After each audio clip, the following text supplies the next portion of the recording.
Virtual Engagement Hub, which is accessible through the Virtual Engagement Hub link on the front page of the city website. We also have an option for the public to listen live by phone. For those of you out there with us today, welcome. For today's meeting, we have the option for people to call in and listen or comment live. To call in and listen to the meeting, please dial 855-925-2801 and enter the meeting code 2535. Your phone will be muted and you will hear the meeting live. At this point, if you would like to sign up to speak, you'll need to push *3 to enter the speaker queue. We will take public comment at the end of the meeting. Before we get started with our roll call, I would like to take a moment to remind everyone why we are here and read our purpose statement. The City of Asheville Helene Recovery Boards were established to support City Council's vision of a recovery that is rooted in resilience, rises in unity, repairs with care, and ready for tomorrow. The 4 boards represent City Council's priority areas of economy, housing, infrastructure, and environment and people. Through collaboration, expertise, and insight, each of the 4 boards will provide critical input on City Council policy recommendations, while also extending the City of Asheville's communications through board member networks. I would now like to introduce all board members and staff. For members participating remotely, please make sure to mute your microphone if you're not speaking and unmute your microphone when you'd like to speak. Although today is special and I believe we have a little bit of a technical challenge, so hybrid members will be participating via chat and we will hear them that way. So as I call your name, please say a quick hello or chat your hello. Kate Ankaya. Good morning. Kenny Armstrong. Hello. Joe Balkin. Good morning. Marty Benson. Hey there. AJ Hardy. Good morning. Wanda Harper. Good morning. Michael Holcomb. Good morning. Vice Chair Charlie Huguenard. He's waving. David Nutter. Tim Ormond is here. John Pierce, I believe, is absent. He's on the stage. Right up there. Oh, I'm sorry. Here. Sorry, John. Welcome. And our city staff, Brad Branham, City Attorney. D. Terrell McGirt, Parks and Rec Director. And Christy Bass with Parks and Rec. Great. So we'd now like to move to our agenda. And our first item of business is to approve our February 10th, 2026 meeting minutes. Do we have a motion? So moved. And a second? Second. Okay, since we're hybrid, we're going to do a roll call vote to approve the meeting minutes. If you'd like to approve the meeting minutes, please say aye. Kate Ankaya. Aye. Kenny Armstrong. Aye. Joe Balkin. Aye. AJ Hardy. Aye. Shivanda Harper. Aye. Michael Holcomb. Aye. Charlie Huguenard. David Nutter. John Pierce. Aye. And Tim Ormond is an aye. The meeting minutes are adopted. So now we will move into our agenda, starting with updates and reports. Our first speaker is Bill Hart, Water Resources Director. He'll be giving us an update on water infrastructure recovery. Welcome, Bill. I would like to just say to our board that we have only a 10-minute time slot. And so the Q&A will be limited in this case, but we would welcome Bill back for future meetings and updates. Thank you, Bill.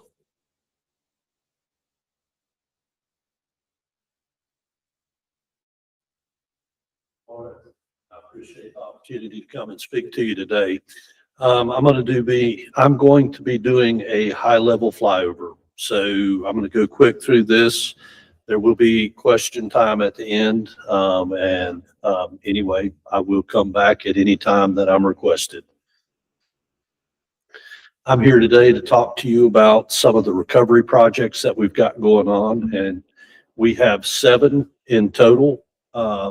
The first of those is the North Fork Transmission Main number 3. And I'm going to cover them here, and then I'm going to break into each one. The next are going to be treatment improvements at both the North Fork and the William DeBruhl water treatment plants. We're doing dam and spillway restoration at North Fork and Bee Tree. And we're doing debris removal in the North Fork and Bee Tree watersheds. So the North Fork Transmission Main number 3, the idea behind this is to provide another form or way to get water from the North Fork plant into our distribution system. It's going to extend from the North Fork Water Treatment Plant to Bee Tree Road, which we call Bee Tree Junction, and it's going to connect into the system there.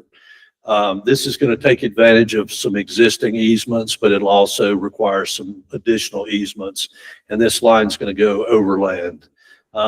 The main point here is we're going to avoid flood-prone areas to make sure that we have resilience and we always have the ability to put water into our system. Currently, we have Adura under contract, and the design contract for this project is a large one. It's a little over $10 million. Estimated cost of the project is going to be around $125 million. We're working on project funding right now through FEMA and the HMGP. This is a picture of where our bypass line went under the river. And if you look at this, and probably a lot of you have already seen this, originally this was 5 feet under the bed of the river. After the flooding, this is kind of what we were left with. This is what we want to avoid in our future. This is just kind of a high level look at the way that line may look. This is not a guarantee. This is just kind of a high level view in an estimated area. So for the treatment projects at North Fork, we're going to be installing plate settlers for sedimentation. North Fork and Bee Tree are known as direct filtration plants, and they're the only 2 direct filtration plants in the state of North Carolina. The reality of direct filtration is we rely on our reservoirs to have really pristine quality of water. During the hurricane, that water quality was really, it was affected in a great way. North Fork got up to 79 NTUs, and just for your understanding, the EPA requires 0.3 NTU quality when the water goes out. That's to keep people safe. That protects you from pathogens. Typically, the water quality in the North Fork Reservoir was around 0.3 without us doing anything to it. It went up to 79 during the storm. Okay. The William DeBruhl Reservoir or Bee Tree Reservoir is a smaller reservoir. It typically had water quality of around a 0.6 NTU. It went up to 500. So the sedimentation that we're going to put in place at the 2 plants is going to take care of that type of water. If the water gets that dirty, we'll be able to run it through. We'll be able to continue to produce. We do not lose production. City of Asheville does not lose water. Those are kind of the main things there. For the North Fork, we have a design contract with CDM Smith. It's around $6.7 million for just the design. Estimated cost of the project's around $135 million. Also going after that for FEMA HMGP. This is kind of a rendering of what that may look like. It'll provide a second clear well, which will provide us with additional storage capacity. And it'll have treatment structures there again that allow us to treat that water. And I talk about plate settlers. This is just kind of an overview of what plate settlers look like. What they do is they have an enhanced flocculation process where we put a coagulant in the water. We mix that coagulant. It removes an electrical charge. Those particles connect, they get heavier, and they drop out. The water is forced up through plates that are at a 55-degree angle. And as that water rises up, all of that sediment falls out. What comes out on top is clear. That's going to allow us to be able to treat the water. Basically, William DeBruhl is going to be the same thing, but at a much smaller cost. It's a much smaller plant, only has the capacity to make 5 million a day. We estimate that the cost is going to be about $22.1 million to do this. Have a design contract with Garber Engineering for about $3.3 million. this is a rendering of what this is going to look like. And we're actually going to be replacing the current clear well there. We're going to be putting in treatment trains, and they'll also have plate settlers. The dam and spillway restorations. During the flooding, we actually lost one of the fuse gates at North Fork, which was fuse gate number 4. This is what saved us from overtopping the lake. I was out there that day. Water got high enough, the gate tipped, and it was one of 8 gates that we had available. But what it did was it allowed enough water to leave that reservoir that it kept that level from rising up. That's really a big deal. The estimated cost for that is between $750,000 and $1 million, but there's other work that's going to be happening out there as well. For B-Tree, we've got a few things going on right now. We're just getting started, but we've got about $176,000 contract with Snobble PC South. They're going to be working on designing some of the changes we need there. This is an overview of the auxiliary spillway. And if you can kind of look in the center there, that's where we lost the fuse gate. Those fuse gates are set so they go at different elevations. There are 4 that will go at different elevations, and then the 2 on either side. When the water gets to a certain elevation, they'll tip 2 at a time. This is an amazing system that saved the city of Asheville and saved the North Fork water. If we had not have had this, I think that the outcome and the conversation we'd be having right now would be much different. And you'd probably be having it with somebody different, because I was there, I was below this dam, and there's no telling what might have happened. For the North Fork and B-Tree watershed removals, because of the storm, we had tremendous amounts of debris that were stacked up in the waterways. This debris is a direct threat to the reservoir and to the dam structures. And at North Fork, we are in the last stages right now of finishing up on our debris removal. We've taken out about 6,577.9 tons of debris. So if you think about that, that's tons. This is just what's been taken out of the waterways alone. It was brought out to a field, it was chipped, and it's been taken to Yancey County, and it was over 1,500 trucks of chips that have been taken to Yancey County. We're working on a project that's going to go through FEMA Pre-A for the B-Tree watershed, and that's going to be actually taking woody debris out of the reservoir, but it'll be taking it out of the waterways too. What this does, if we had another storm, it keeps you from having an instance where you could dam water up against those outlet structures, which could cause overtopping of the dam. You've got to remember that these 2 dams are earthen dams, and if you overtop them, you have the possibility of a dam failure. So that's a very, very high level view, and I hope that gives you all some time to ask some questions. So Yeah. I would please open up and ask what questions y'all have. Thank you for that excellent, clear presentation. I think we only have time for maybe one question. After you. I noticed in the Asheville Citizen Times, a front page article, dramatically headline, "Study Planet is in Water Bankruptcy." A report by the United Nations University, which I'd never heard of, but I don't know whether you've seen this study, but do you feel we are in danger of running out of water? I have not seen the study, and so I couldn't comment on that. At this time, I don't feel like the Asheville area is in danger of running out of water. I think the things we need to think about in our future, though, is that with the growing population and a growing demand for water, we need to be thinking about where that next source would be. Currently, we have the ability to double the size of our Mills River plant, and that will be a future project. It'll take it from 7.5 million a day to 15 million a day. We've also put in for an EDA grant to do a study to look at a location for a 4th water treatment plant. That would most likely be either in the west or north of Asheville. So right now we have options and we have the ability to access other sources of water. That gets us into, I would say, the next 50 years. And that's about as far ahead as I've looked.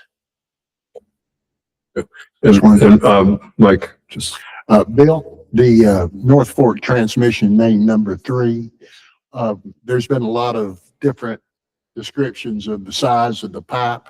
Are you at a point where you can tell us what size diameter pipe that'll be and what it's made out of? So right now, we're really early on in that project. The hydraulic studies have not been done. Okay. My estimation would be that it would be no smaller than 42 inches and probably no larger than 48 inches. And I would think that we would be either looking at ductile iron or we might be looking at HDPE, which is a thick plastic walled pipe that can be fused.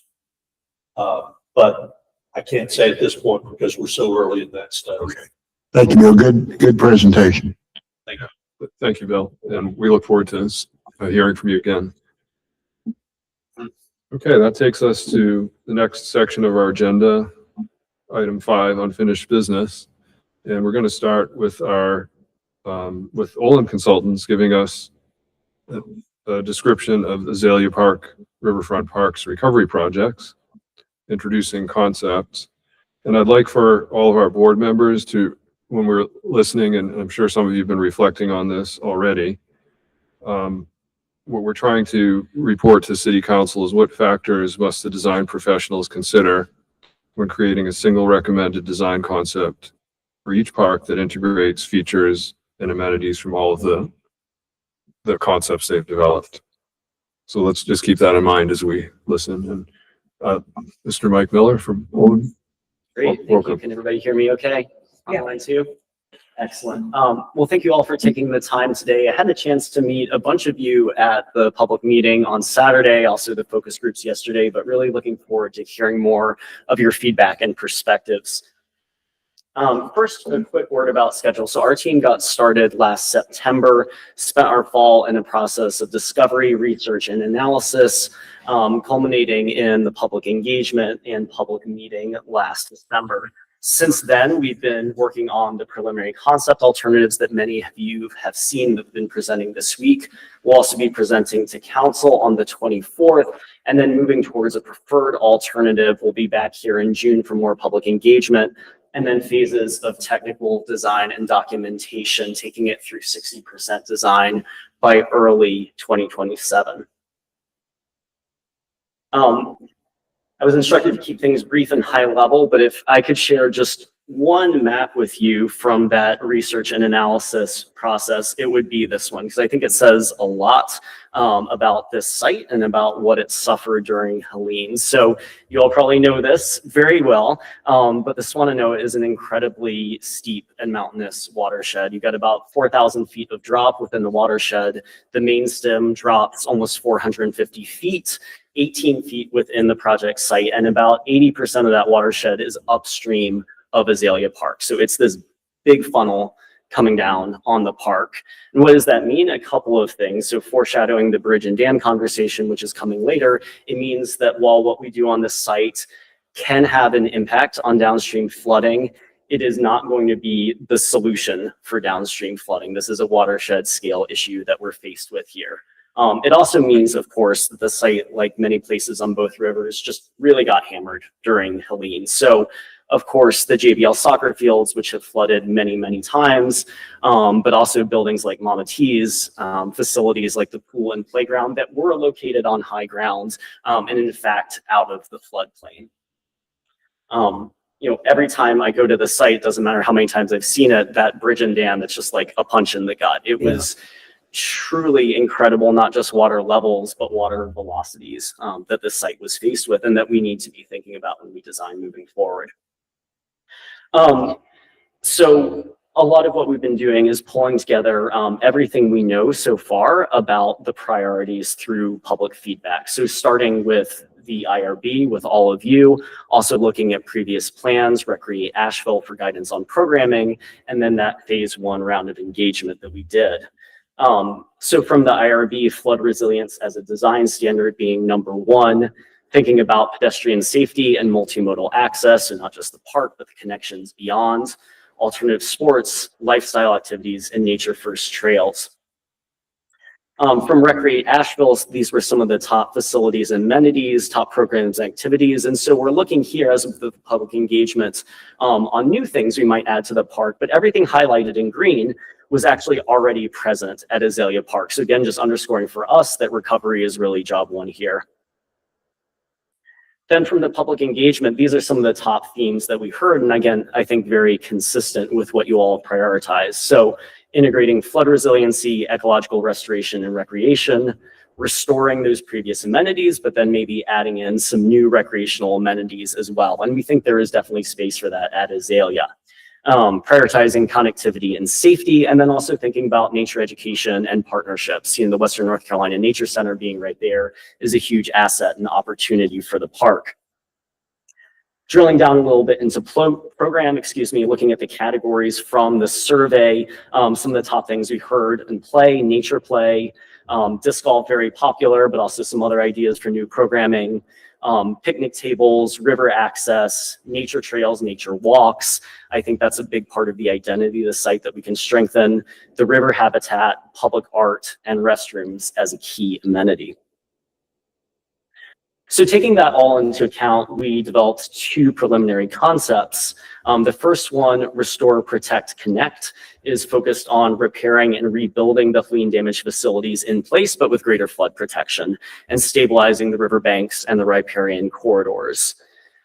Concept two takes a more transformative approach to rebuilding and resilience, rebuilding the Helene damaged facilities on higher ground when that's possible, creating greater flood storage and wetlands on the low ground. And then in both of the concepts, we've really focused on also adding new park program and amenities and creating stronger connections both within the park and beyond. You'll also see here and in the diagrams that follow that we've highlighted in purple what we hope and think could be funded through FEMA, and then in orange, additional enhancements that would be needed to be implemented with additional funding when it becomes available.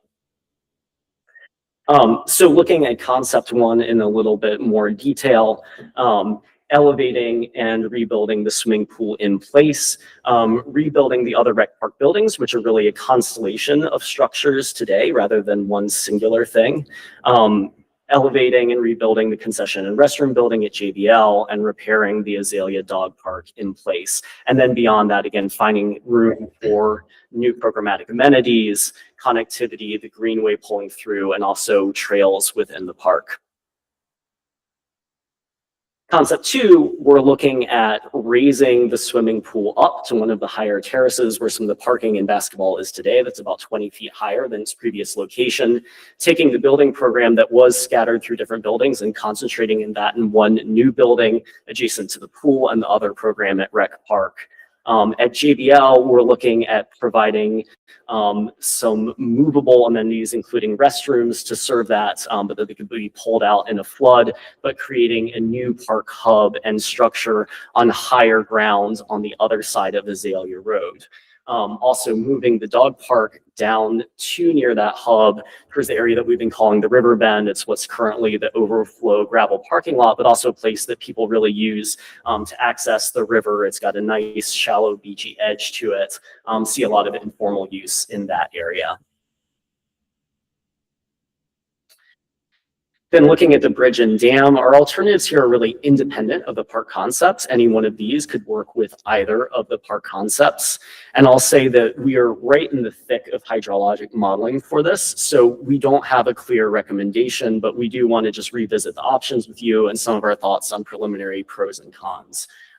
You all probably know that the Lake Creek Dam was not built as a flood control structure and wasn't really functioning as a dam pre-Helene, but it did have an impact on the hydrology of the Swannanoa. It constricted the flow. So one option is really to build it back to its pre-Helene function.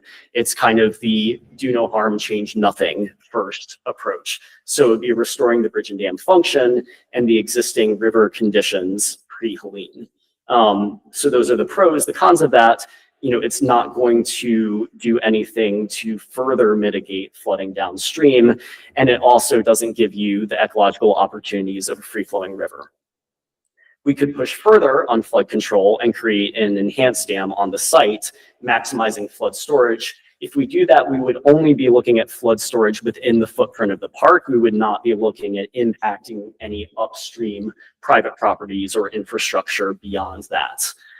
So this has the potential to decrease flooding and moderate events downstream. It's likely a modest impact. Exactly how much, again, we don't yet know. We'll be getting those results in. But that is a potential pro. On the flip side, there's increased complexity and an ongoing maintenance cost and burden to the city, which should be carefully considered. And there are fewer opportunities, again, for ecological improvement. We could also push the other way, rebuild the bridge, have no dam. That would allow a free-flowing river. It would allow for restoration of the ecology. It would also potentially lead to further recreational opportunities, although we understand that paddling on the Swannanoa can be kind of dicey. On the flip side, it would not have any mitigation of flooding downstream, and again, could have likely a small, but could have an impact on downstream flooding relative to the pre-Helene condition. So again, we'll be revisiting this later. Looking ahead, what we'd really like to hear from you today, as with all of the conversations we've been having this week, what elements or strategies from those two concepts seem promising to you? We're not going to take one off the shelf and build it. We're really looking to take the best of both and combine it. Does anything seem concerning? And is there anything else that we just haven't thought of that we should be considering? Looking beyond this week, again, we'll be in front of council on the 24th. We'll be back in early summer for more engagement and with a preferred alternative, and then moving into documentation. So I'll pause for conversation in a moment, but maybe just quickly a recap and a little side-by-side comparison of the two schemes. So concept one, rebuilding the pool in place. Concept two, raising it up. Concept one, rebuilding existing rec park buildings, not exactly the same look, but similar function and location. Concept two, really centralizing that at rec park. Concept one, a restored play area at rec park. Concept two, expanding that into a destination nature playground. In one, rebuilding the JBL restroom and concession building in place. In two, mobile amenities at JBL, a new building on higher ground. And I'll see if I can gesture with my cursor in case you're not familiar. Right in this location, actually across Azalea Road at the toe of the ridge coming down from the Thomas Wolfe cabin. Concept one, restored dog park, just water access at Riverbend. Concept two, the dog park relocated to the Riverbend and kind of a new park hub focused on that really nice stretch of river. In one, stream bank stabilization and forest restoration. In two, additional floodplain benching and forest and wetland restoration. And I know there was a question that Dustin circulated about the impact of that floodplain benching. Again, we're modeling. It's likely to have the most impact on flooding within the park. It's unlikely to have a significant downstream impact. And then finally, so those are the key differences. There are a number of constants between the plan. Both incorporate the Swannanoa River Greenway, both have a walking loop at JBL and additional trails, as well as room for new recreation program and park amenities. So from there, I'll turn it over to questions and comments. Thank you, Michael. And we'll open it up to our board for questions, and just keeping in mind that we're trying to identify the factors that we want the consultant to bring forward. So any board member questions? I've got one question. Sure. I was able to submit a bunch of my questions and comments, so take the time of the board with all those. But one thing that I didn't get to ask was, have we considered food truck infrastructure? I mean, especially with tournaments and busy weekends and it not really having much for food options. And if the concession area is kind of moved further south, I see a need for food just to stay in the area rather than everybody kind of getting back in their cars and heading back downtown. Is that a possibility at all? Yeah, absolutely. That came up a lot this weekend and talking to, it's Mike from ABYSA, right? Mike, yep. Yeah. He suggested that as well. He actually said we really don't need or use the concession programming in that building, but food trucks would be great. So, and I think rather that central area, we want to kind of restore that as a public court of the soccer fields, but it's also, there's a lot going on. So maybe looking at either the lot at the north or the south ends, depending on where the other elements fall. If it's at the north end, then that could also serve, you know, rec park and people going to the pool, and the playground and the nature center. Great, thank you. David? In our beautiful mountainous environment here, the water actually falls, obviously, from the sky down upon the highest elevations first. And then, given our incredibly steep topography, it comes rolling down the valley walls at an increasing velocity. I'm wondering if we build higher up on higher ground,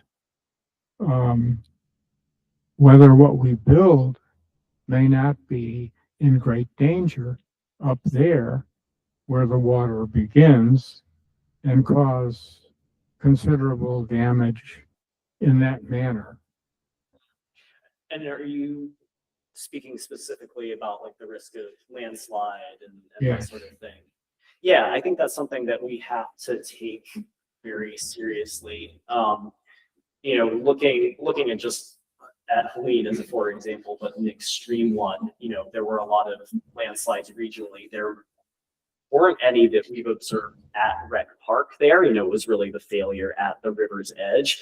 But as we think about the structure of anything new we're building, working with our geotechnical engineer, that's going to be something that we have to really think about.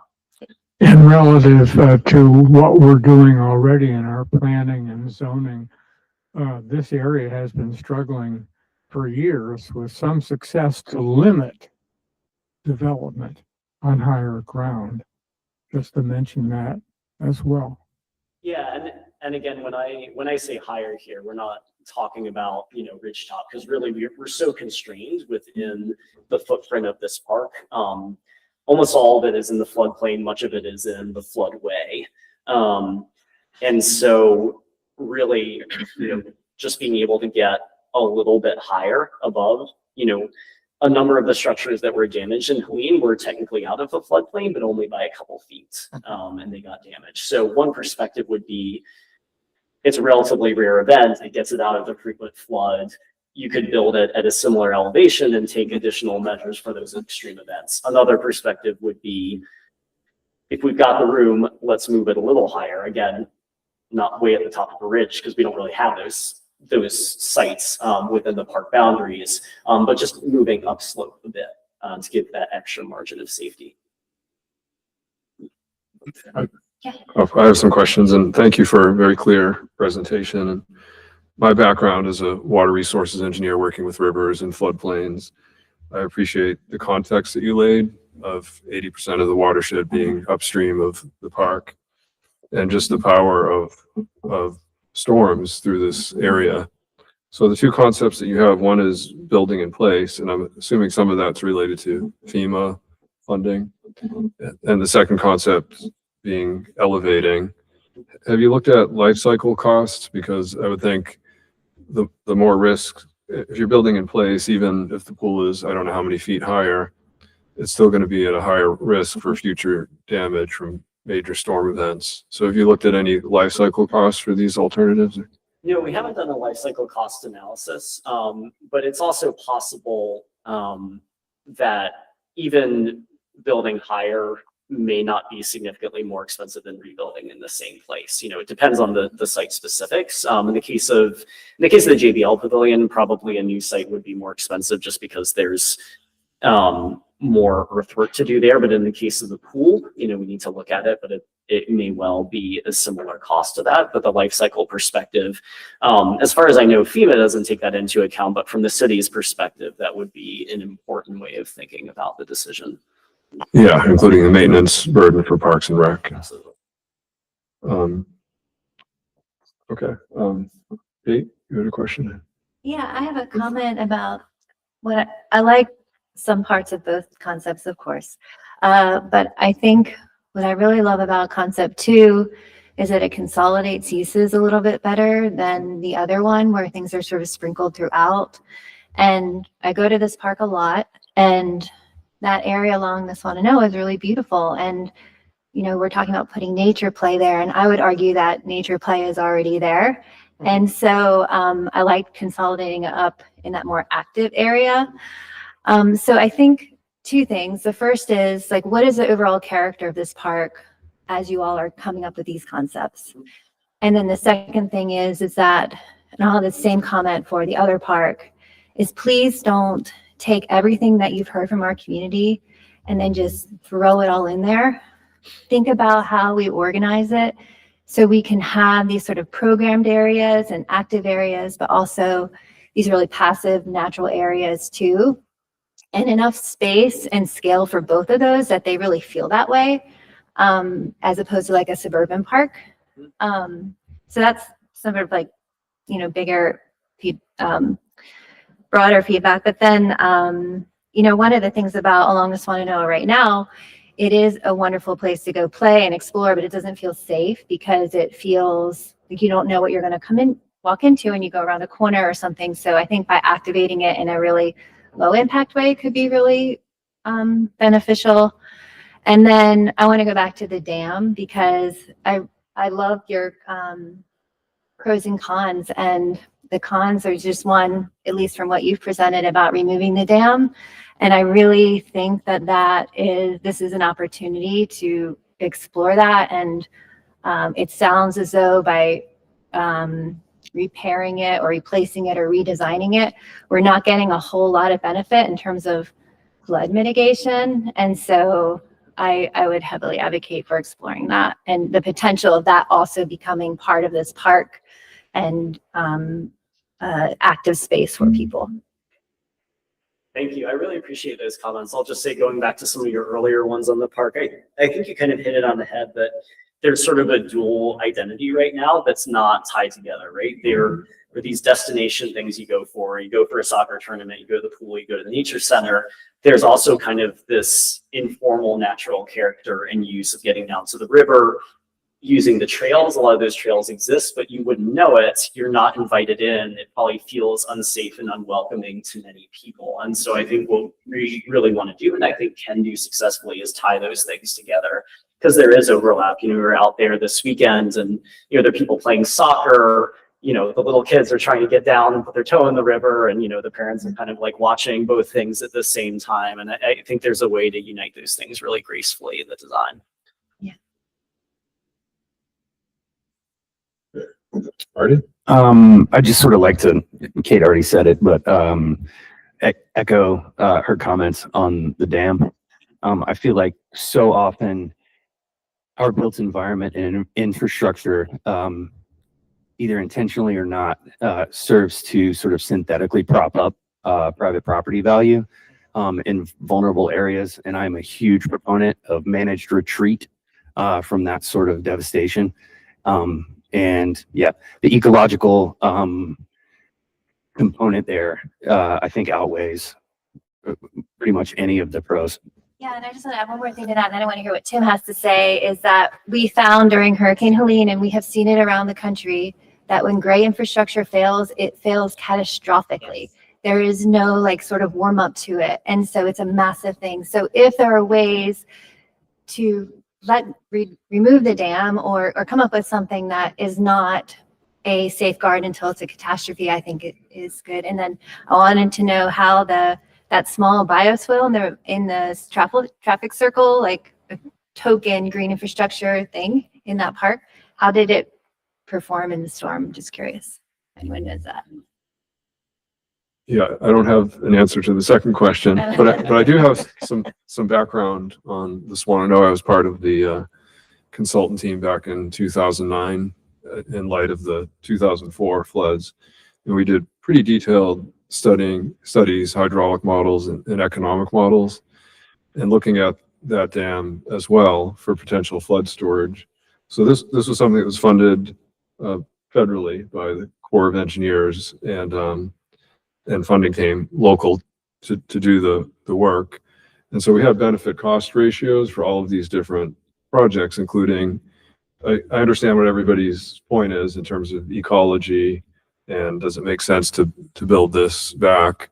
but it was kind of looking at the whole watershed benefit cost analysis, this damage to infrastructure and buildings.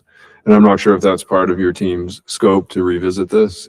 So they will have actual numbers and say, like, if you build this back for flood control, we'll be able to prevent these kind of future damages. And Yeah, and we'll be looking at a BCA for that, looking at different recurrence intervals. And I think, yeah, we looked at that study and certainly saw that it didn't seem to pencil out on its own at the time. And so that may well be the case again. You know, I think our team said, well, you know, the topography and the hydrology have changed, you know, property values have changed. So we probably need to revisit and update that. But that is, I think, an important reference point for us, you know, as we were just starting to think about the alternatives.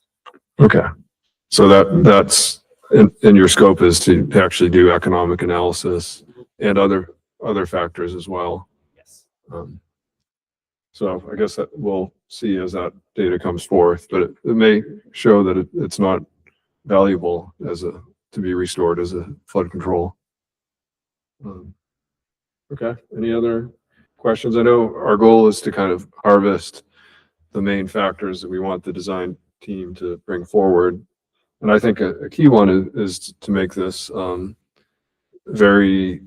design needs to really to consider the watershed context and the river hydraulics, because we've seen how much damage can be done. So whatever is reconstructed, we don't want to wash away. And so I think that's a key part. Are there other factors that we want to, or maybe Kate, you had some valuable things to say, a way to consolidate.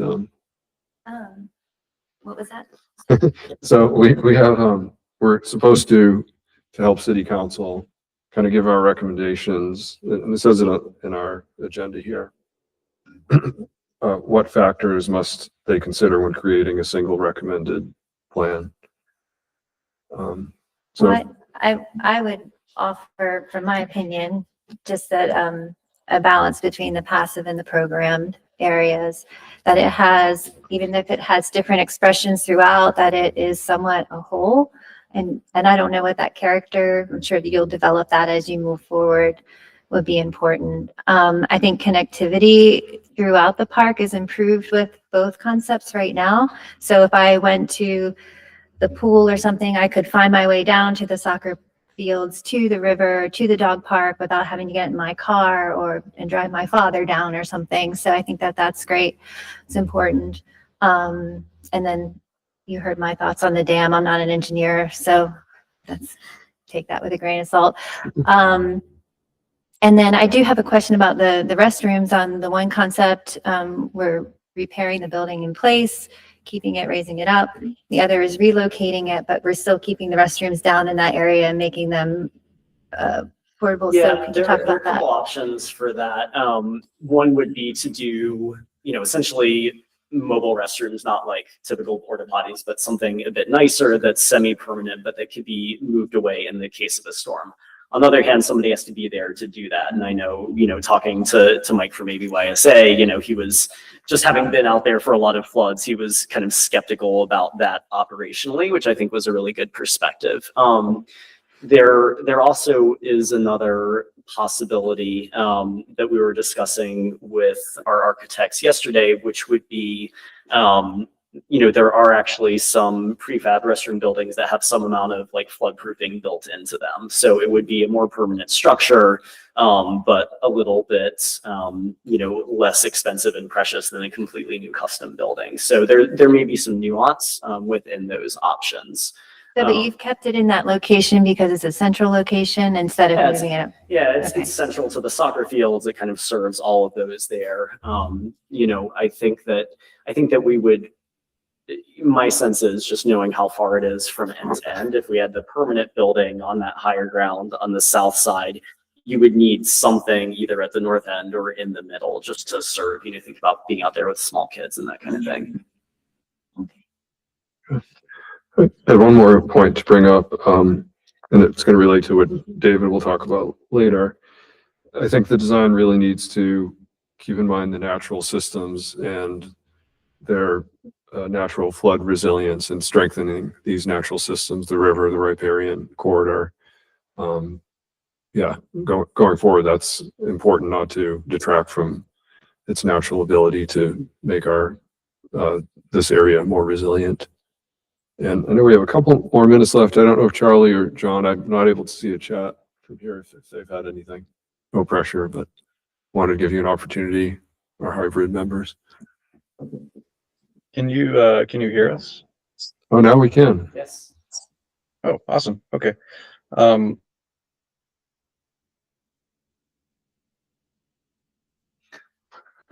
Now we can't hear I think you. you're muted now, Charlie. Early, you're on mute. Now you're off. Oh, okay. Gotcha.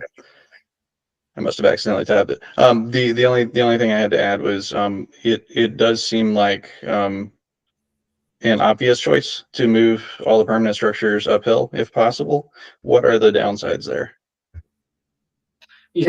What are the downsides? I think in the case of Rec Park, so far we haven't discovered any downsides. I would say we do have one caveat on that though, which is it's contingent upon getting a determination of repair versus replace on pretty much all the structures from FEMA. Right now, some are repaired, some are replaced.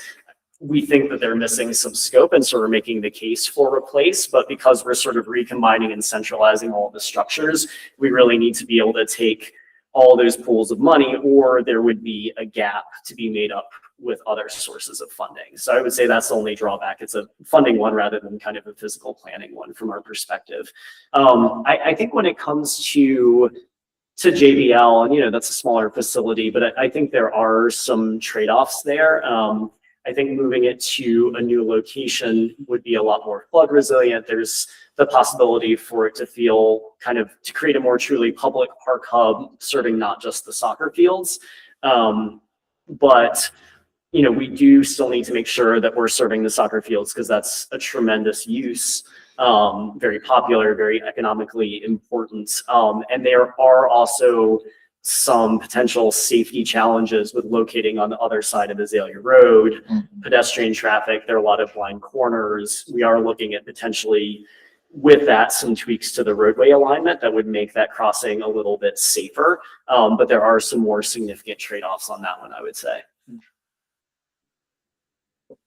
Okay. Yeah, maybe just real quickly, I could add that I think if we can raise the swimming pool and it'd be economical, that seems like that's an obvious choice. And in terms of the dam, if it's not doing a whole lot of benefit, having the river flow naturally seems like it's a good choice as well. Thank you.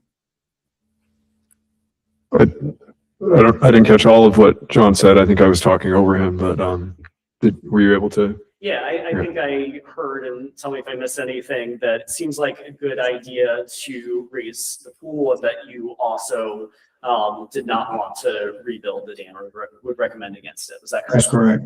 That's correct. Okay. Sorry, can I just have one more thing? Yes, Just go. with going back to your comment about the natural systems. I mean, I think that's the beginning of the character of the park. I've lived here for 18 or 19 years and it always floods, not like Helene, and so instead of fighting against that, can we embrace that? Could we let that signal sort of what this place is in a positive way? And I don't know if that's forms or colors or whatever, but it will still flood. And so just embracing sort of the unique qualities of this place. Be nice. Absolutely. Very good point.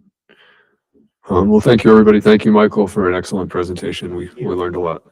Thank you. Okay. That brings us to our next item, which is the French Broad River Parks Recovery Projects and Sasaki Consultants. And we don't have your name on the agenda, so if you could introduce yourself, we'd appreciate it. My last name is very confusing, so it'd be hard anyways. I'm Anna Korse. I'm a landscape architect principal and principal in charge from the Sasaki team. I also have Caroline Lindequist here with us, a landscape designer. So very honored to be here and thank you for your time. It's so great to see so many of you again. I'm not getting tired of you yet, Joe, I promise. So we're going to go through a similar presentation as Olin did, really focus on the French Broad Riverfront parks. Before I dive in, I really want to start with this beautiful quote from the community member that this river is the heart and soul of Asheville. She floods, she's dirty, she needs the love and the support and the resilience we can give her so she can be whole again. This has really been our sort of guiding star as we think about the design and we think about this project moving forward and into the process. So our overall schedule, we started in August. And so 6 months, we've really been doing a lot of inventory, inspection, understanding the park system, moving into our first engagement, and then having our last engagement being Saturday, and then a series of focus groups yesterday. And then moving forward, very similar schedule to Olin, with June coming back with an engagement event, looking at our final concept, and then moving into documentation. So our first community engagement had some really, really great information. We were able to reach out to over 2,300 respondents for our survey, had over 200 people at the open house and 4 focus groups and a series of pop-ups that really gave us some insight into what the community wanted here at the French Broad River Park system. So we were able to understand what were some of the favorite existing programs that were here before: walking, cycling, the greenways, the dog park, picnics, playgrounds were kind of the top 6. And then we were able to ask the question, what are some potential programs that might be missing that would really help fill out this park system? So looking at trail programs, water programs, play, sports, art, and not just asking what type of program, what is the look and feel people want that really would resonate with them here in the French Broad River. A couple of those key themes that came out is that connectivity as essential infrastructure. I love that. Long, continuous car-free paths. I'm doing that shout out for you, Marty, with your hat. I love that. That we want to think about intergenerational spaces. How do you come here with families? And then ecology, conservation, education. Again, these amazing, amazing quotes that really have been design drivers for us, that we need safe, calm spaces. We want to restore nature, a place that you're proud of. And I love this one, that we feel the park is part of us. This is part of who we are here in Asheville.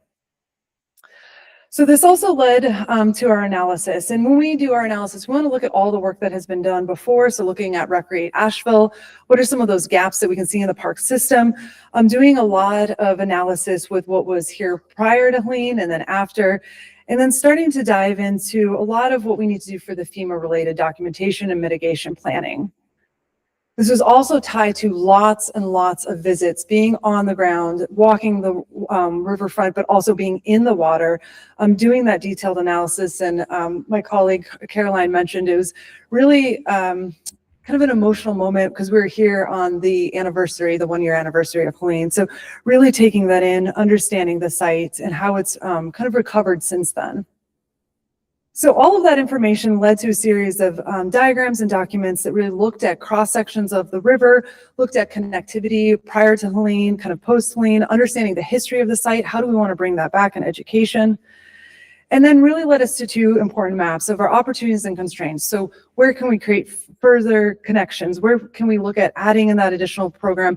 And then where are the constraints? Where do we really need to respect that river, allow her to flood, and really move forward with those ideas?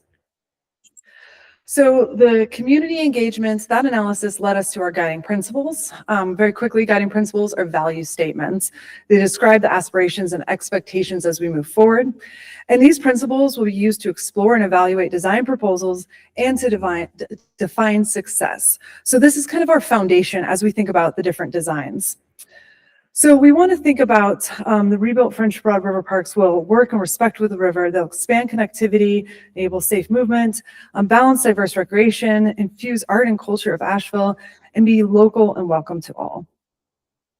So this is tying together the feedback from the community, the guiding principles, site analysis, opportunities, and constraints to our 3 unique design concepts.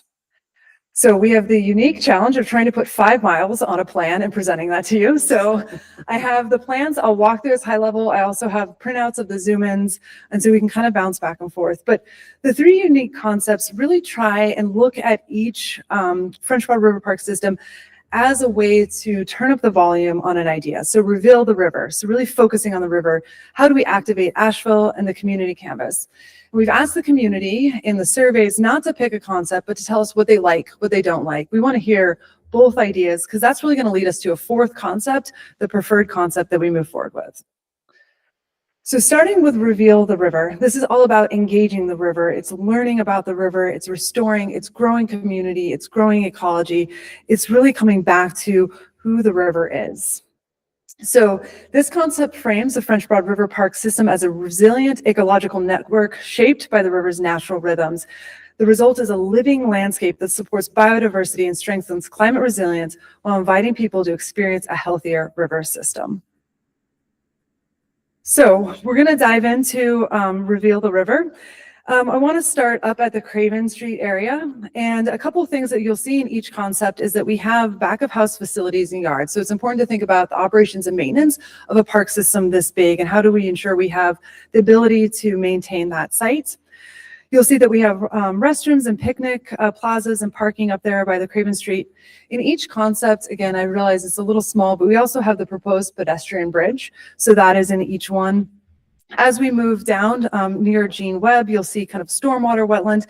And in this concept, it's really about restoring those edges.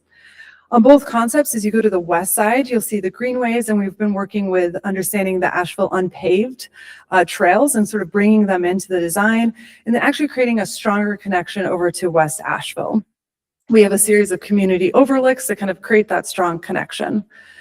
As we move down to the French Broad River Park, here you'll see more of a community meadow, a really iconic destination nature playground. We do have a beach in this option, as well as fishing and restored parking. You'll also see in each option, we have the proposed Amboy Bridge road and those roundabouts there. So we want to start incorporating that into our plans. And then as you get to Amboy Park, here we see a lot more in the restored wetlands and trails and kind of more passive walking as you get all the way down to Carrier Park. In each option, you're going to see a different approach to the velodrome. In this first option, we have the velodrome as is, the same size, kind of restored, but we're actually bringing the river into that area. So instead of having lots of active programming inside of the velodrome, we sort of brought it out. And then we kind of have ecology and kind of river coming into that as well. And then this one, we have a larger boat access into the river right on the adjacent side of the velodrome. So moving to Activate Asheville, this is really turning up the volume on connections, moving, exercise. So a lot of active recreation and programming in this one, and thinking about play as a driver of design. So this concept envisions the parks and the greenways as an interconnected playground for movement, wellness, and everyday nature. By stitching together active destinations along the corridor, the park system supports healthy lifestyles and vibrant daily use. So we really want to think about this as movement up and down these 5 miles and that strong connections.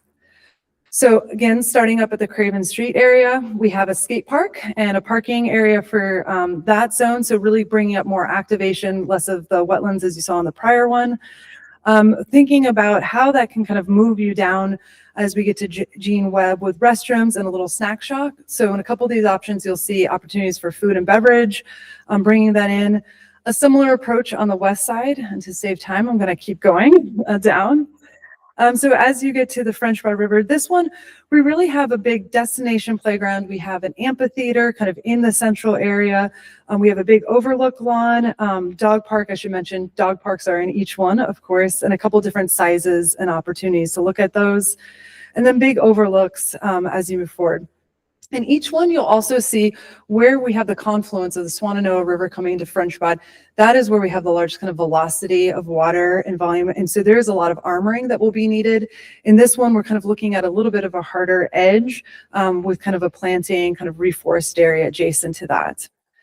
As we move to Amboy, we're looking more at kind of fly fishing, so that recreation opportunities and wading areas. And then getting to Carrier Park. This is the approach for the velodrome, is to rebuild it to kind of time trial size. So it's going to shrink in the footprint, but be kind of built new in that area. This one you'll see we have sports fields. So we have baseball, we have soccer, and we really turn up the amount of kind of recreation and sports that you can see there, including opportunities for concessions and restrooms and sort of active kind of daily use of that park. So the final concept, community canvas. We really want to think about this as a place for art and culture and craft to really celebrate what it means to be here in Asheville and kind of the craft that comes from this area.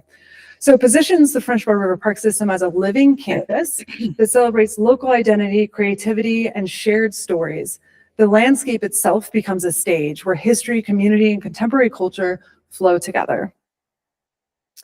So starting up at Craven Street, one thing you'll see in this concept is we actually think about the landscape as art. So bermed landscape can be beautiful. It can actually be art form in itself, having additional parking up in that area.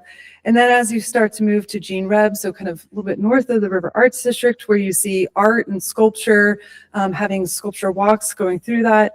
And then also thinking about different braided pollinator paths that kind of tie together with that story. When we think about recreation in this one, we want it to be really playful and fun. And so a skating loop that can kind of move you around and kind of be part of that narrative and storytelling of the space. We also have a farmers and art market in this one, kind of right next to Gene Webb. Moving down, you'll see in the French Broad River Park here, a dog park, and then this one we have a large amphitheater that is at that confluence. And so that kind of creates that armored edge that allows for big activation and kind of concerts, kind of floating docks out there, and then opportunities to really celebrate inside with a market plaza and parking. And so potential concessions and a community center too, so you could rent that space as well. Then moving to Amboy, a lot more around the pollinator meadows and understanding kind of the history, and have a heritage garden. And then in this concept, when we get to Carrier, we do not have the velodrome, but instead what we're calling a fitness loop that could have multiple speeds of biking. So this would actually be expanding that biking program that really connects you through Carrier Park, and then having multi-sports fields, kind of more flexible lawns in this option. And then having some really amazing wooded pump tracks. So a different approach to the biking community in this one. All of them will see the bocce lawns of soccer, not soccer on this one, but pickleball and volleyball as well. So know that's a lot to cover, and I'm going to be able to go back and answer any of those questions. But again, just like the Olin team, we want to hear what really resonates with you. What do you want to see moving forward? What are some ideas that you might have concerns on, and how we can take that feedback as we move forward to concept? Great. Thank you, Anna, for a very helpful presentation. And we'll open it up to our board members, keeping in mind that we're trying to identify the factors that we want the design team to bring forward. Any questions and comments? No, I just love the activation of doing things on the river, and the biking, and just really taking in the beauty of the river. The river is like the heartbeat of our area. So I love to see the activation of activities happening along the river. Yeah, I'll add, I think I really like the idea of adding, like a community center or something like that. Especially if it's something that's like, there's not really a ton of great public meeting spaces down there that are free, other than like a brewery, which not everybody wants to do or can do. But I think too, like, to me, it's how this fits within the broader context of things, like thinking about Asheville's urban forest, because we're in the middle of working on our urban forest master plan. So how are we, protecting existing tree canopy that's down there, and using this as an opportunity to expand and restore our riparian forests, which have been heavily degraded and removed over the last 50+ years. Any other questions, comments? No? Get ready for it. I know, but I do want to just double click on a few of these for the benefit of the public, and also, if there's any conversation that might be triggered. The first one I want to highlight is that there's a difference in public river access accommodations for commercial outfitters versus the private boaters. So, I think ideally we would have commercial outfitter access at Hominy Park, which I know, a lot of that is owned by the county. So some level of coordination would be important.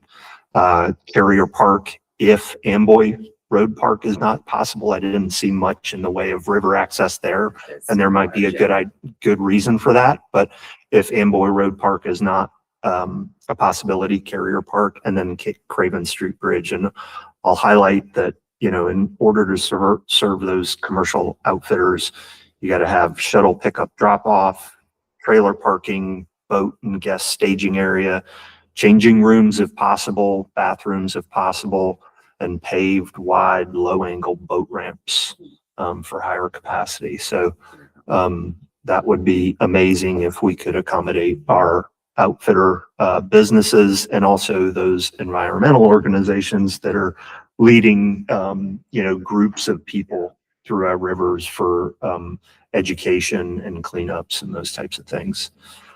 The kind of co-location of these outdoor adventure activities like the Asheville Unpaved, bike pump track, bouldering walls, skate park. I think that there's an opportunity to have those co-located because of the overlapping user demographic and potential opportunity to make that sort of a destination park that attracts people, but also serves kind of maybe a more youthful demographic. And then food trucks is another question for me because Carrier Park and French Broad River Park don't really have a lot of food options. Have we considered food truck infrastructure? Again, locating all the significant art installations along the RAD so we can have that overlapping benefit. I really like the bike ped trail connectivity down from West Asheville. I'm dubious how you're going to get up and down that very steep slope.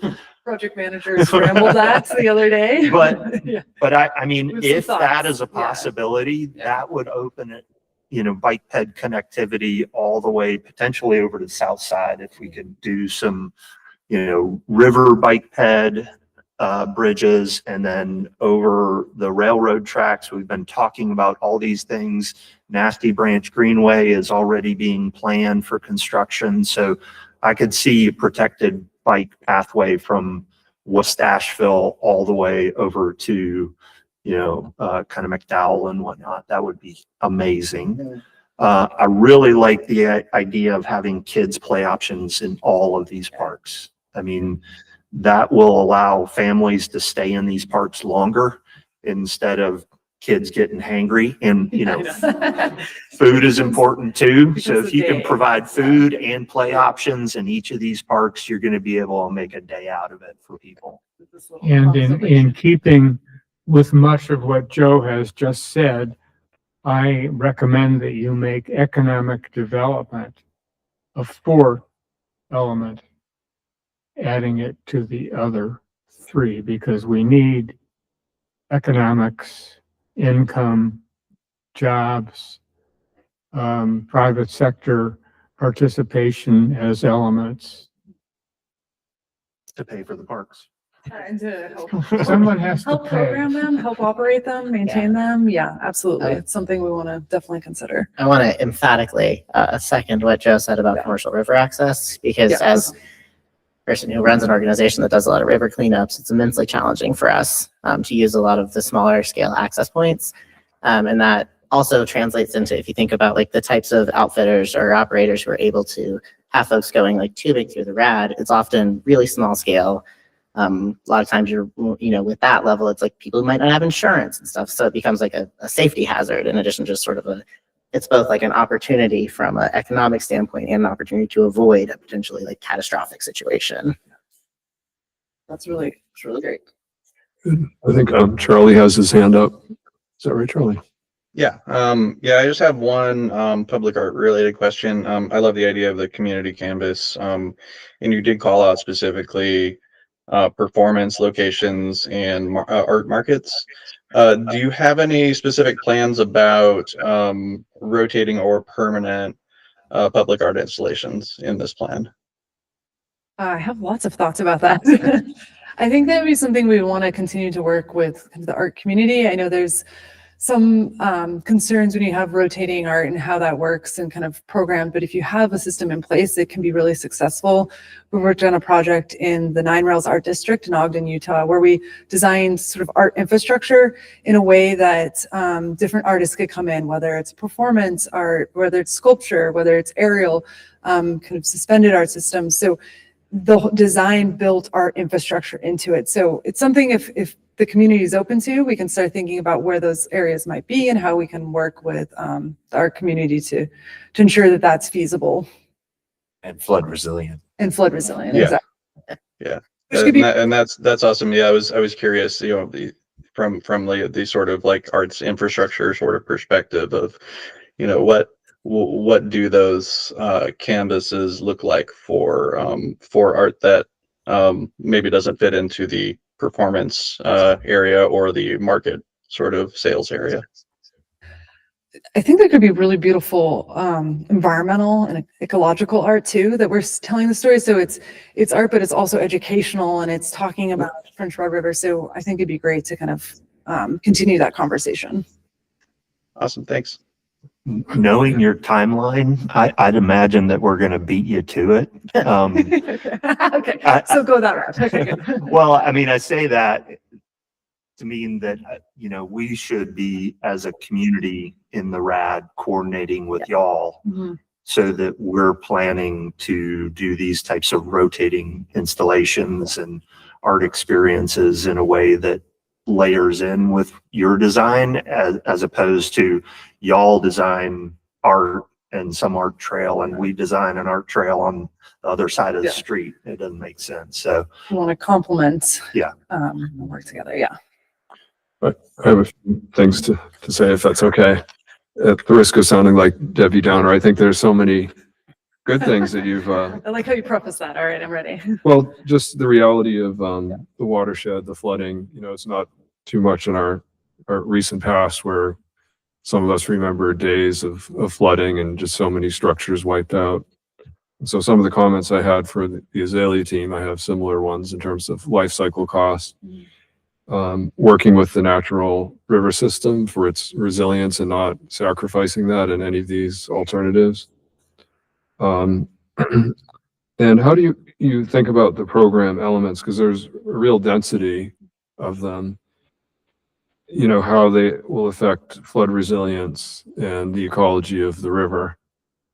I think, I also have that excitement about all of these different activities, alternatives, connectivity.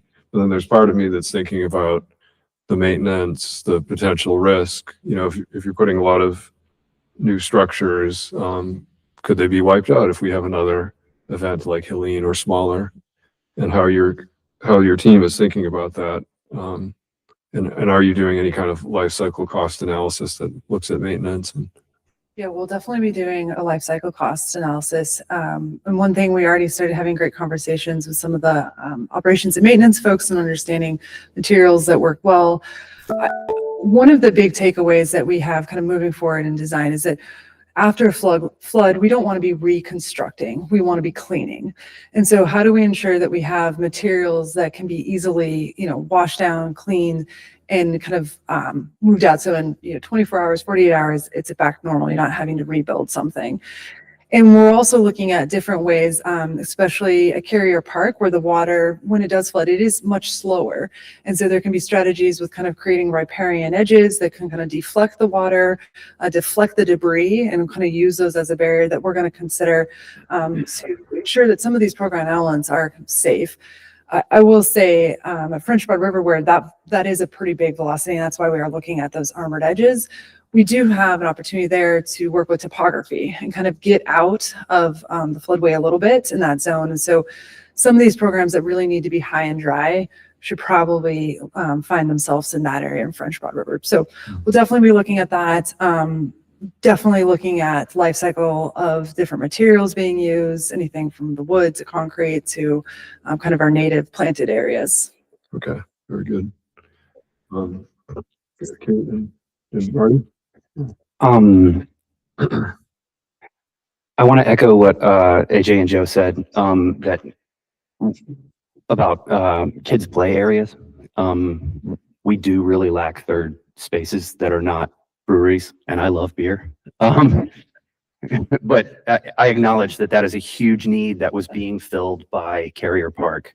That is a massive vacuum in my neighborhood now. On the Activate Asheville board, I was staring at that on Saturday, and it occurred to me that there's a lot of parking there. Mhm. Parking induces vehicle miles traveled, kind of like adding lanes to a roadway.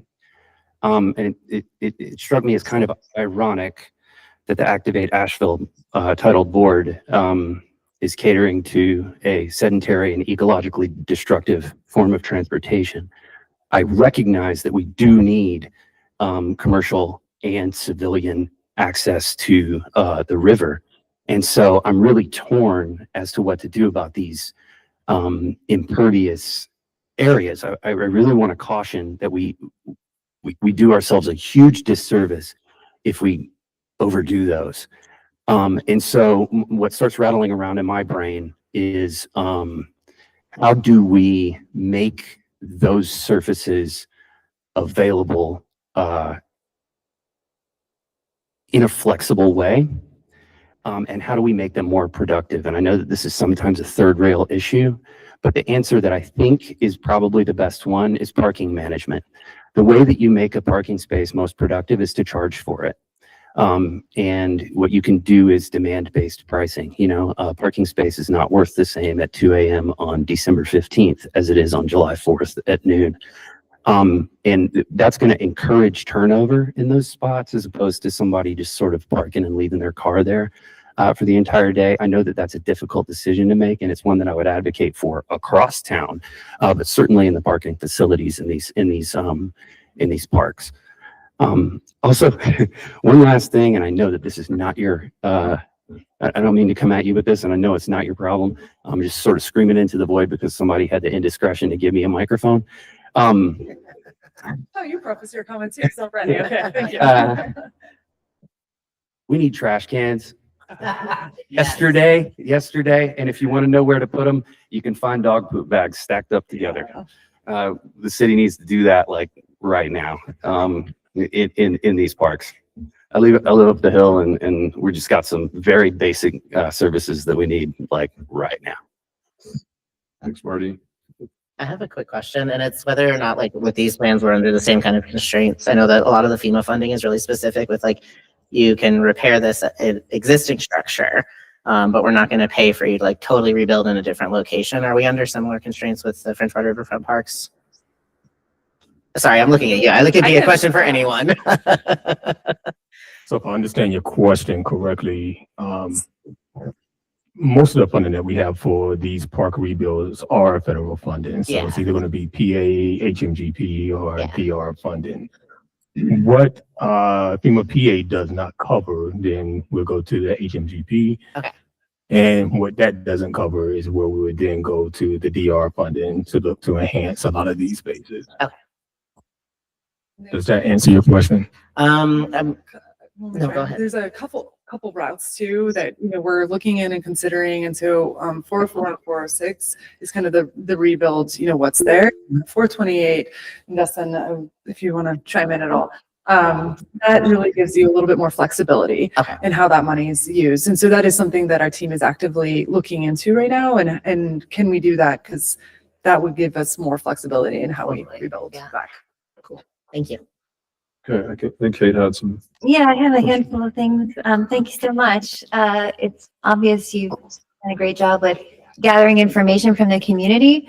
And so thank you for doing that. I think for me, that is really strong, but then the vision of what you've done with that, it feels like you've just put it all on the plate.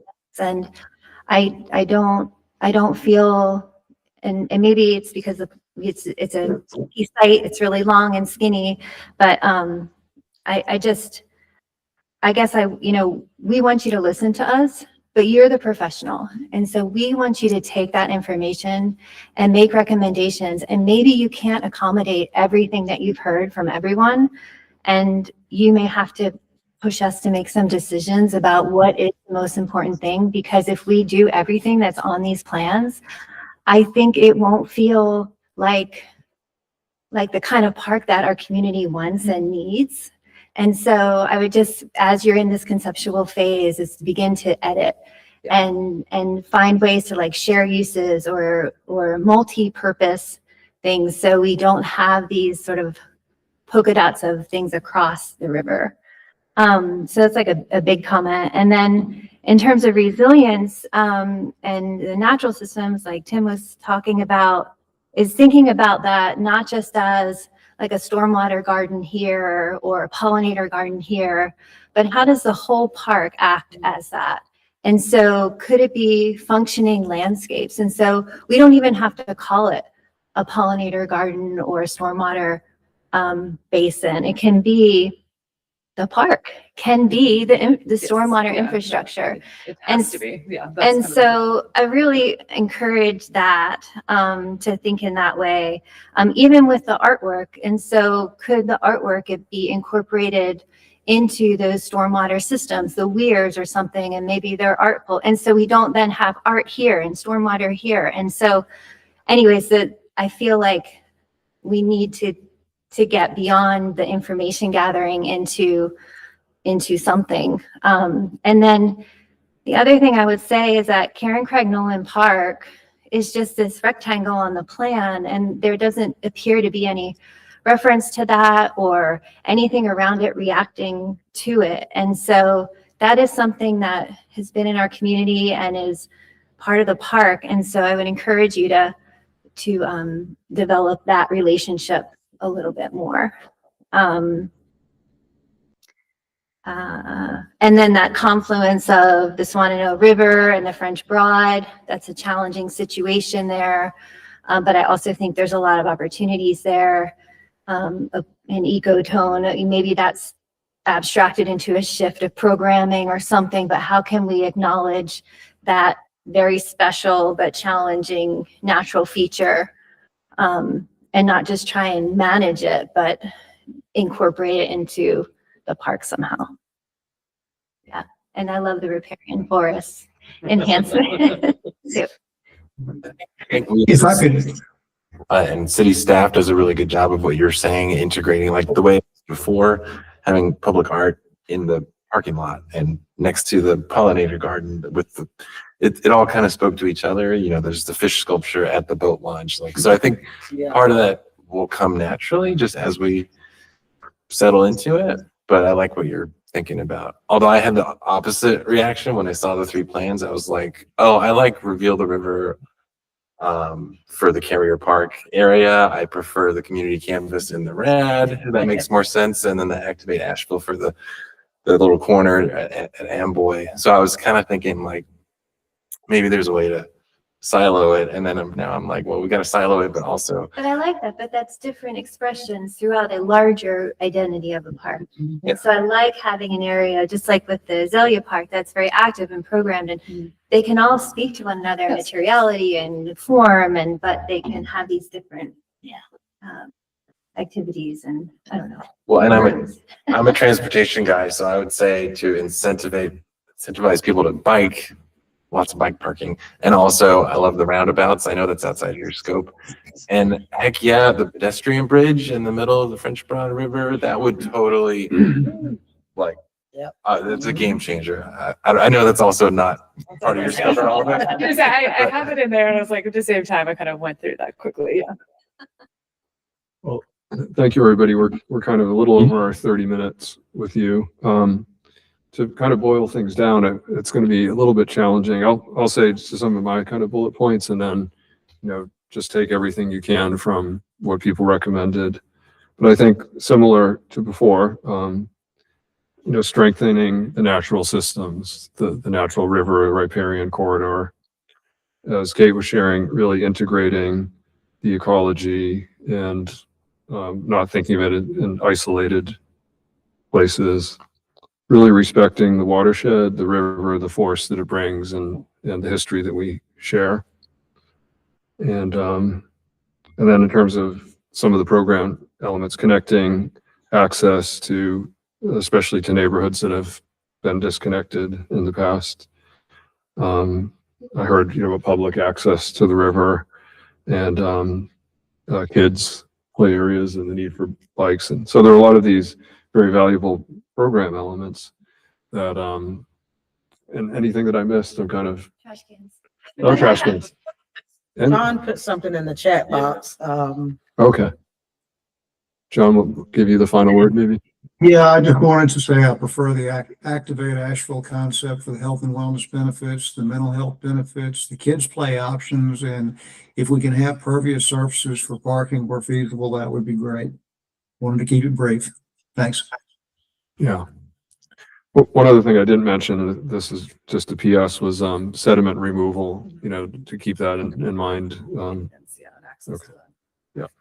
And just a note on Karen Craig Nolan, I think it's omitted because it survived the storm fairly well. And so the FEMA damage is separate from that. Is that right? Right.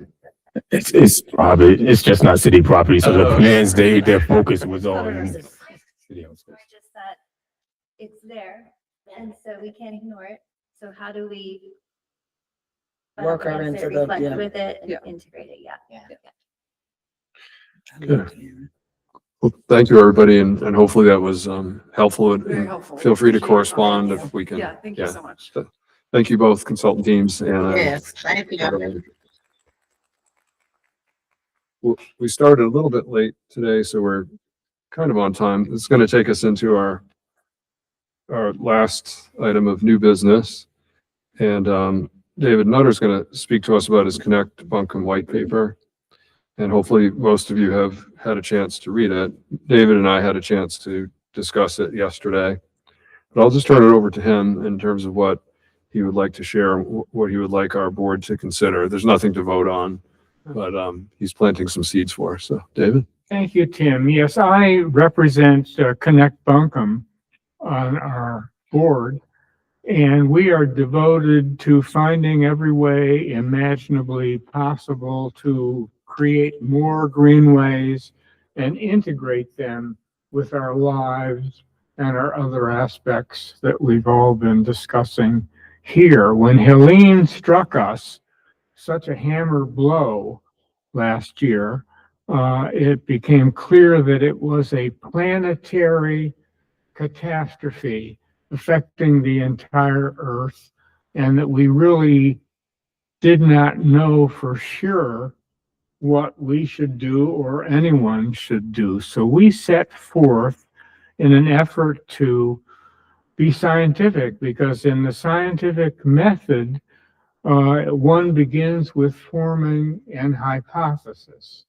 So we decided we would endeavor to define a hypothesis for mitigating climate change in many different ways. And so we created this white paper, How Greenways Can Help Mitigate the Devastation of Climate Change. And in it, we brought many different elements together. We believe that greenways, trails, green space, parks, multimodal transportation improvements, and economic development carefully arranged could be not too much, but to help us survive economically, is what we need to bring together in a more formal methodology for going ahead in the years to come and dealing with a catastrophe which frankly we do not understand completely. And our white paper is an effort to at least begin a process of establishing this kind of thing. We are envisioning putting these kinds of building blocks together along linear corridors. We always build our greenways on waterways, and that is really the case throughout the world. And so we want to integrate all this in a method which can directly impact climate change by reducing the velocity of the raging waters that flow down from our cliff heights through our steep valleys and punish us horribly in the sense of taking lives and destroying property and running up $1 billion worth of things that we have to pay for later on. So I'll just read a couple of sentences from here. We envision full linear corridors that include natural green and open spaces that have the appropriate amount of erosion-resistant vegetation to serve as riparian buffers when they are along waterways.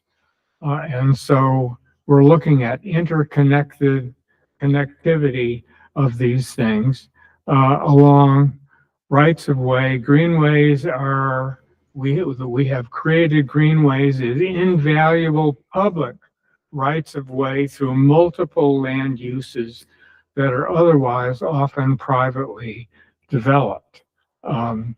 So we went through this process in dealing with this immense force, which is both revolutionary and radical, hammering at us, and we think that it will return to hammer at us again, and for all we know, again and again. It has been, the climate change has been created by humanity over a period of thousands of years, and we don't see it going away. So we have looked at an inspiring example for the entire world in the Netherlands, the Dutch, Holland, which have become the leaders in this kind of thinking because they have been working at it for 800 years. And if they hadn't worked at it over all that time, there wouldn't be a Holland. Existence is at stake. So we've studied them and included a section in here in which we attempt to compare ourselves with what they have done. And what they have done is truly amazing. They have been changing their approach, which is very interesting. It has been so successful. They're changing it now from an effort to control the sea to an effort to love the sea and to work with it, heart and soul, to wed with it, to bring its our natural relationship with nature and human nature as well into play to stop the ravaging. So we include a section on inspired by the Dutch and rising seas. We studied them and what they have done. Then we have also been looking at community resilience hubs, a major factor, I think, for all of us in dealing with this phenomenon, because we have to have a way to deal with our own geology and topography in terms of movement and organization and having communities come together to establish groups that work very hard in these community resilient hubs to provide the transportation to get through the horrible mess and have food supplies and other services immediately at hand in order to do exactly that. David, just a time check, about 2 minutes, and we'll have to Okay. move on. And we've defined what we think resilient hubs should be like here in our community. We then have an implementation summary, and I won't go through every part of this, but this is a public activity involving governments, and we must realize that we need a strong methodology in order to get through the bureaucracy and all the other complex systematic things we need to survive in order to do this. Tim and I had a very excellent conversation. Would you like to add your thoughts to this? I would like to, but I don't have much time at this point. But I will just commend you. I think it's a great paper, a great start. You bring out many excellent points of how we need to live more in harmony A with. lot of people worked on it. Yeah, you and your group. And I told David that we're not closing this for future meetings. This can be revisited as needed. But thank you for bringing that to our attention. Yeah, thanks for sharing that too. Thank you for listening. Yes. So we hope to continue to work with this board as the months progress in order to further develop and refine this idea to fit in with Sasaki and Olin and all the rest. Excellent. I was just gonna say, there's always room to bring that to the forefront. You know, every decision has trade-offs, so it's fine to highlight that. Our problem is that we build greenways on river corridors because that's the only place we can put them. But that's also where we had the rail lines, and therefore we have silver line plastics on the river and all these other developments. But I think you're on the right track, you know, shifting our perspective as we make decisions coming up. Very good. Well, thank you all for hanging in there with us. This will move now to our final agenda item for the day, public comment. As a reminder, any pre-submitted email and voicemail comments were shared with board members in advance. Everyone who has signed up for public comment will have 3 minutes to speak. Please introduce yourself and remember to speak into the microphone. Staff will let you know when your time is up. Logan or anyone, do we have anyone in the live speaker queue? We have no one. We have no one. Okay. I know we did have something on the agenda, informal discussion, future items, Public Works and Transportation, project updates with Amy Dayton, Public Works Director, and sustainability goals related to recovery projects. Is there anything you'd like to share with us, Dee or Christine? Yeah, just a reminder, our next meeting is scheduled for May 5th. I think this will provide Bill another opportunity to come back and give us some additional updates on the water infrastructure projects, as well as hear from Public Works, Amy Deaton, Director of Public Works, on other infrastructure projects, including Public Works and Transportation. Great. Well, thank you, everybody. I think it was a productive and helpful meeting. I learned a lot, and I hope we were able to convey some helpful things to our teams here too. With that in mind, could I get a motion to adjourn? Second? All right. Second, third, and fourth. Can I use my gavel for fun? All right.